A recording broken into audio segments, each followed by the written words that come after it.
स्वामी, ध्यान क्यों करना चाहिए? और किसी भी ध्यान को करने के लिए कितना समय चाहिए, कितनी देर तक करने चाहिए? ध्यान करना इसलिए चाहिए ताकि हम चीज़ों पर ध्यान देना सीखें। ध्यान करने से ज़्यादा ध्यान देना। किन चीज़ों पर ध्यान देना? ध्यान इस बात पर देना कि मैं कैसी ज़िंदगी जी रहा हूँ, मैं रिश्तों को कैसे संभाल रहा हूँ, मैं पैसे के साथ, स्वास्थ्य के साथ, प्रेम के साथ, दोस्ती के साथ, जो जीवन के बिल्कुल बेसिक आधार है, उनके साथ व्यवहार क्या कर रहा हूँ। इन बातों पे ध्यान देना चाहिए हमको। कैसे हम ध्यान देंगे? इसके लिए हमें कुछ सीखना पड़ता है। इसके लिए हमें एक खास ढंग से एक नई दृष्टि को जगाना पड़ता है, तभी हम ध्यान दे पाएंगे। तो ध्यान करना तो एक वर्ड है, वो तो उसका तो मतलब कोई मेथड हम प्रैक्टिस कर रहे हैं या कुछ हम विशेष कुछ कर रहे हैं।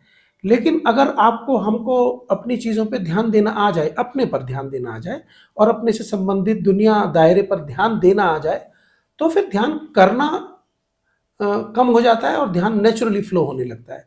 मगर ये सब एक बड़ी पोएटिक कहानी है, ये सब बड़ा ही रहस्य से भरा हुआ है। और आम लैंग्वेज में कहा जाता है ध्यान करो, और ज़्यादातर हम में से लोग ऐसे हैं जो ध्यान करने करके ही इस पूरी कहानी की इतिश्री कर देते हैं। ध्यान किया इसलिए जाता है कि हम में कुछ गुर पैदा हो जाए।